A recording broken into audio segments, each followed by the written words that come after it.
Republik Indonesia, RRI Pro 1. Selamat pagi Pak Siwa.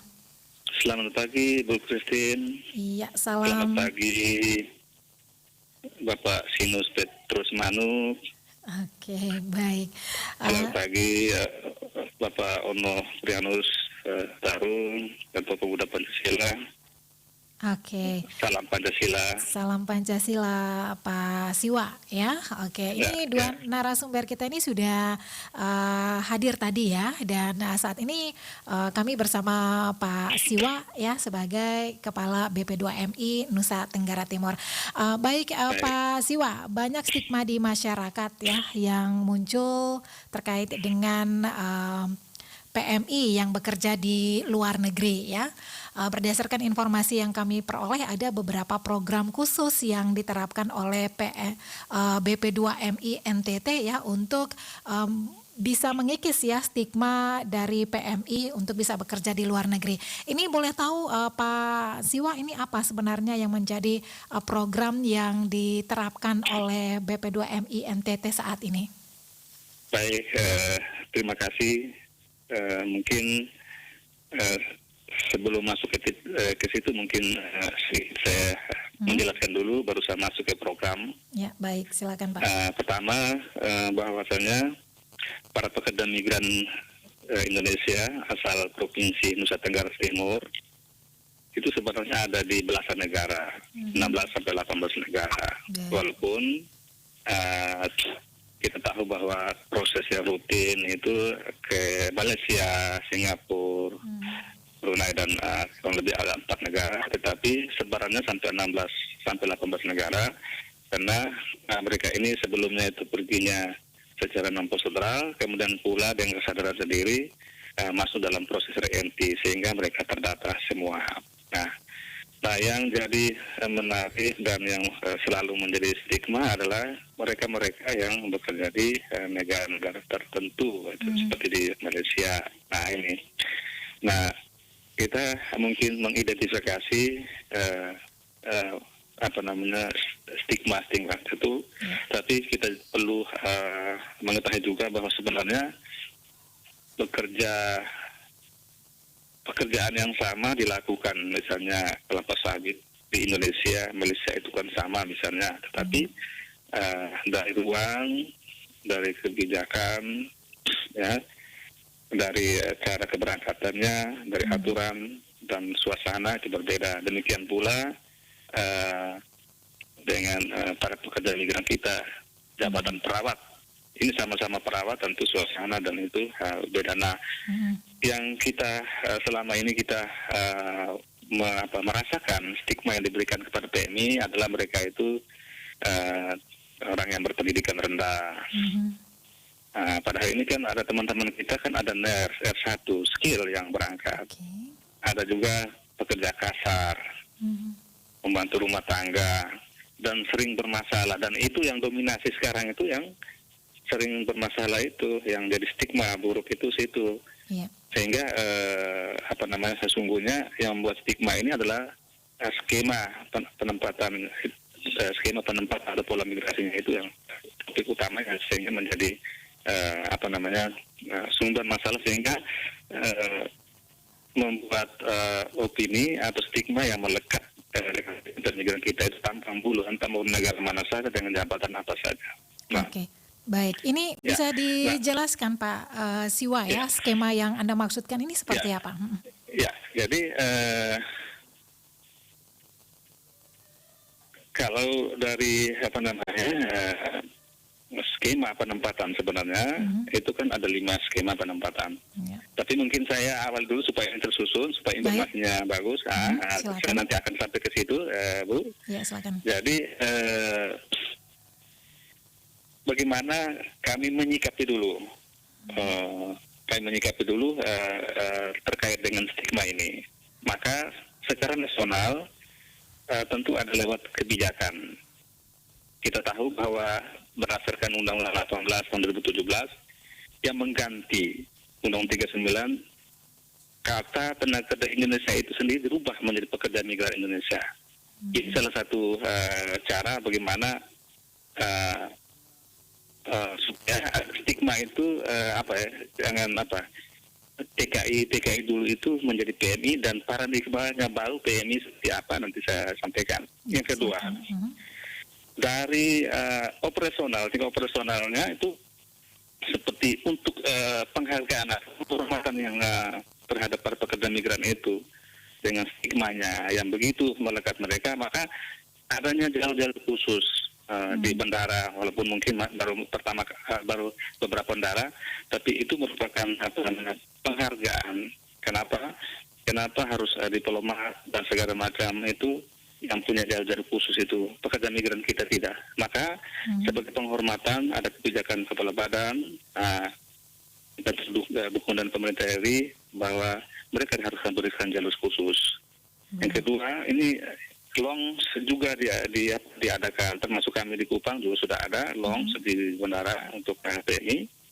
Kemudian adanya pembebasan biaya itu amanat dari undang-undang juga, bahwa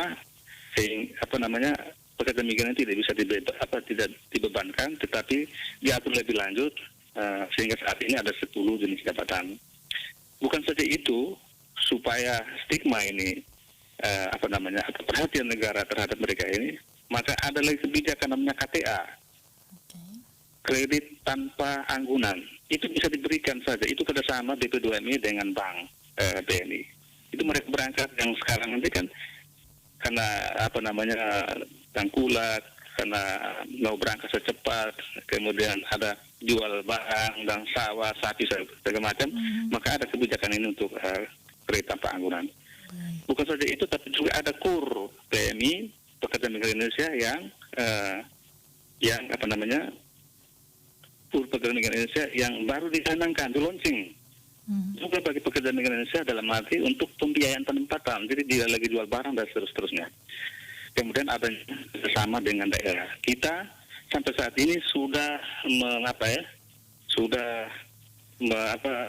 merancang bersama 11 kabupaten dengan 2-3 perguruan tinggi yang di bidang kesehatan.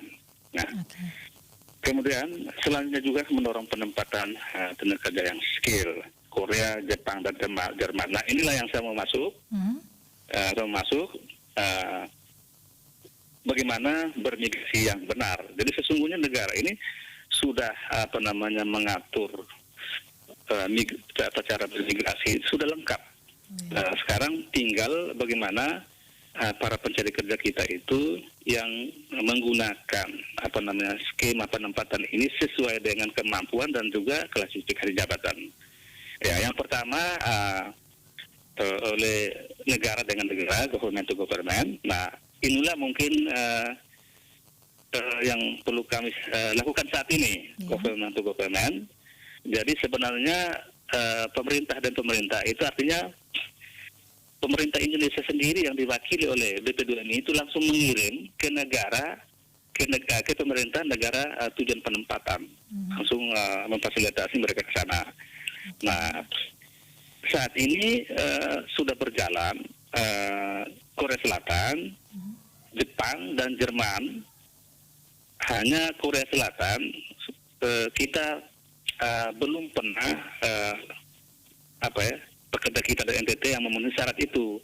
Ini bukan karena mereka tidak bisa mengeksekusi pekerjaannya. Jadi pekerjaannya di Korea itu adalah industri, kemudian dan fishing dan kelautan. Nah, ini kalau dari teknik pekerjaan mereka bisa melakukan, tapi bahasalah yang nanti pada proses seleksi mereka tidak bisa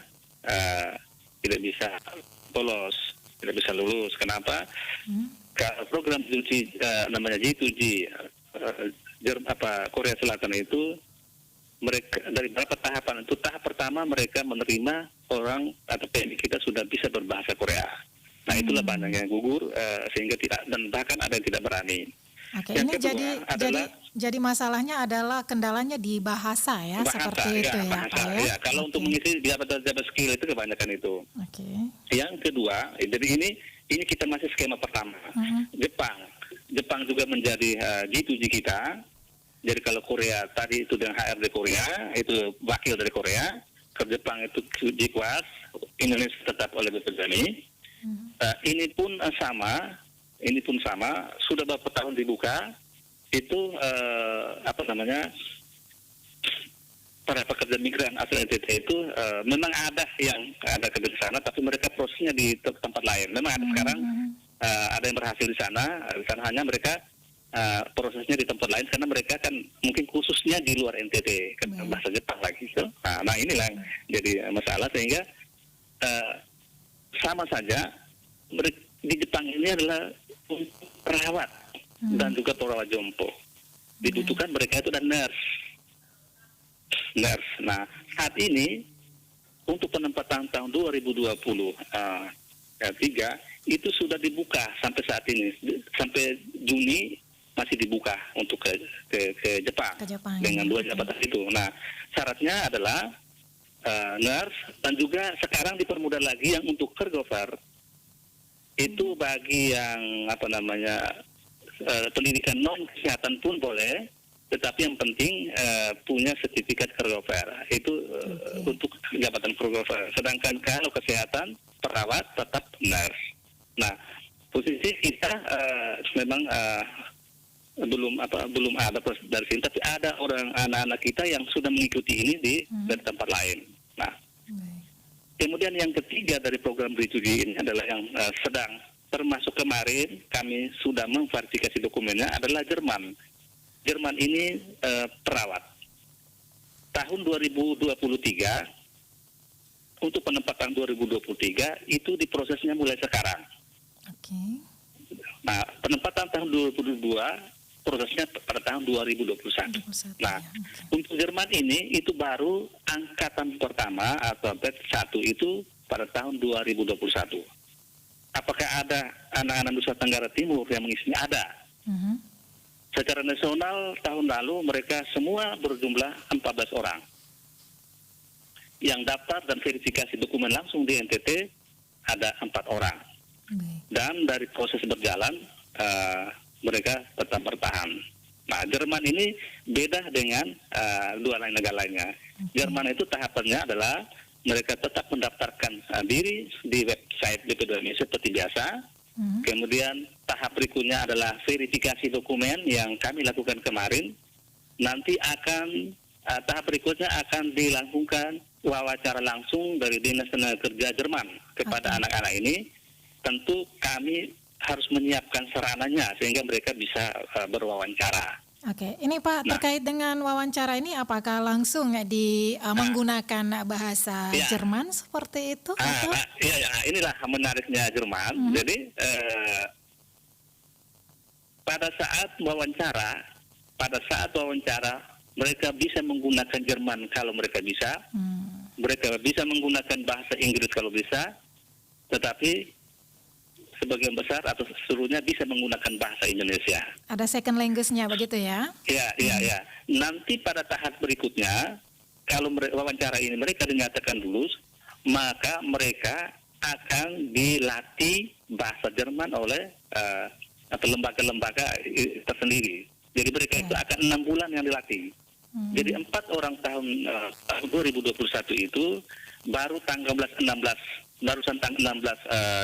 Juni baru-baru itu mereka adakan ujian bahasa Jerman setelah dilatih. Ujian bahasa Jerman untuk mendapatkan level A2. Nanti akan khusus lagi mendapatkan level B1, setelah itu baru berangkat mendapatkan B2. Nah gitu. Jadi Jerman lain dengan Korea masuk dengan sudah berbahasa. Jepang masuk dengan bahasa pasar dulu, baru dia latih selama 2 kali. Jerman masuk dengan belum berbahasa Jerman, tapi nanti dia latih dan dia uji. Nah, uji kalau memang misalnya mereka lolos semua dan itu akan dapat bonus dari pemerintah Jepang. Dari pemerintah Jerman ya. Kalau Jepangnya lain itu selama pendidikan itu dikasih $10 per hari. Jerman lain, dia lulus dulu baru dikasih bonus begitu. Nah, sekarang mereka 4 orang itu siap-siap ke sana untuk pendidikan berikutnya lagi, lalu proses berangkat. Nah, untuk gelombang yang kedua kemarin orang NTT itu yang daftar semua itu secara nasional ada 11. NTT sendiri itu verifikasi sini ada 10 orang. Nah, ini kemarin yang kami verifikasi itu dibuka serentak di seluruh Indonesia. Dalam sesi-sesi juga dibagi karena diawasi langsung dan dijadwalkan diawasi langsung dari pusat. Maka serentak seluruh Indonesia kami persiapkan nanti mereka ini kami melakukan verifikasi dan verifikasi itu pun langsung ke dalam sistem. Nanti kalau hasilnya seperti apa, tahap berikutnya adalah wawancara. Kemudian berikutnya lagi adalah latihan bahasa Jerman. Bahkan ujian. Dan dari penglihatan saya, walaupun mereka 6 bulan, mereka itu bisa berdialog bagus dengan pengujinya gitu. Oke. Ya begitu. Nah, mudah-mudahan dari 10 orang ini mereka bolos di seleksi administratif sehingga mereka ke jenjang berikutnya, dan tentu saja ini salah satu tujuan adalah bagaimana kita mendorong ke sektor formal ini lebih banyak sehingga tetapi juga mengurangi masalah karena di rumah tangga dan perkebunan yang melekat ini selalu saja ada berpeluang terjadi masalah karena pola migrasinya yang tidak sesuai dengan ketentuan. Oke, baik. Kemudian ini itu baru skema pertama. Skema pertama Pak, Tugu Kurman. Oke Pak, ini singkat saja ya, karena kita keterbatasan waktu ya, kurang 5 menit jam 9. Oke, dari apa yang Bapak jelaskan tadi ini boleh dikatakan bahwa kualitas tenaga kerja di NTT ini terbilang baik ya di sektor lain seperti itu ya? Iya. Baik, kemudian Pak Siwa, boleh tahu dari kendala yang dihadapi oleh PMI ini soal bahasa, seperti skillnya itu adalah tentang bahasa. Nah, ada tidak progres ke depannya dari BP2MI ini ya untuk bisa memfasilitasi para calon tenaga kerja untuk bekerja di luar negeri untuk mendatangkan native speaker seperti itu untuk bisa belajar bahasa seperti itu, Pak Siwa? Iya, jadi pertama tentu kita berharap dan mendorong sekali ada lembaga-lembaga khusus ini. Lembaga-lembaga khusus ini terlebih bahasa Jerman, dan itu kayaknya ada sudah banyak yang melihat, tapi mungkin baru bermulai. Tapi yang kedua adalah kami memang dengan adanya ini, makanya kami koordinasi dengan pihak perguruan tinggi terlebih di kesehatan. Makanya ini sudah ada draft MOU yang sudah disetujui seperti dengan Stikes Maranatha, Stikes, dan ini lebih kepada bagaimana menyiapkan kualitasnya itu termasuk di bahasa tadi. Nah ini tapi mungkin itu kan di pendidikan formal yang alangkah bagus lagi dipoles dengan pendidikan informal seperti khusus dan seterusnya. Nah kita berharap macam di Kupang ini kan sudah ada sedang dibangun dari pemerintah punya itu, dari Kementerian Tenaga Kerjaan itu sudah bangun BLK internasional. Nah, mudah-mudahan ini kita juga memberikan masukan bahwa itu jangan saja berbahasa yang lain, tapi mungkin bahasa-bahasa sebagai negara tujuan seperti Jepang, Korea dan juga Jerman ini mungkin diadakan, karena sekarang ini lagi sedang dibangun secara fisik begitu di Kupang. Nah, tentu saja ini kan di Kupang kita ini kan daerah-daerah kepulauan, kepulauan, dan fokusnya di Kupang, dan itu milik pemerintah dari kementerian. Tapi bagaimana dengan teman-teman migran di daerah? Ada BLK ini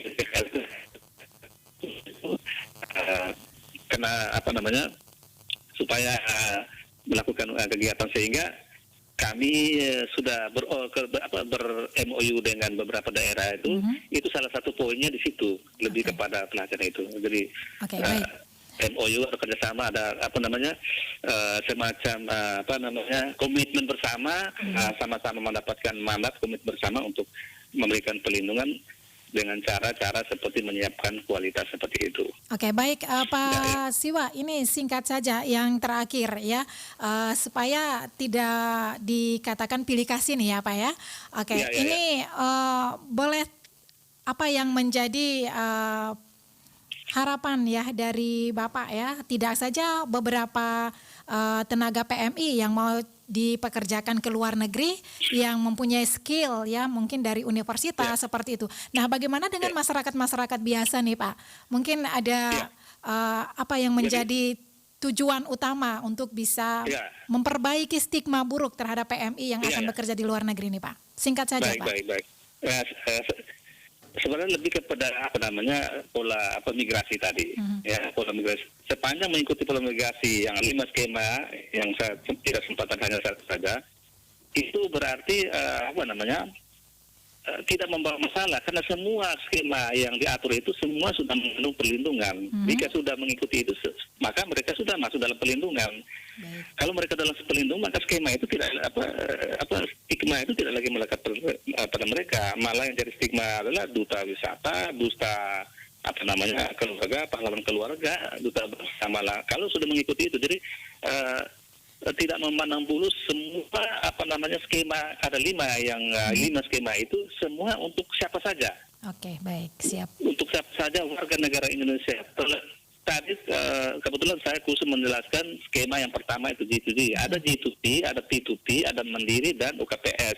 Nah, ini untuk mereka-mereka semua, ini untuk mereka-mereka ini. Artinya dengan tidak mengurangi rasa hormat, dengan tidak mengurangi hak, semua dengan pekerjaan apa saja yang diperlukan itu semua aturan yang sama.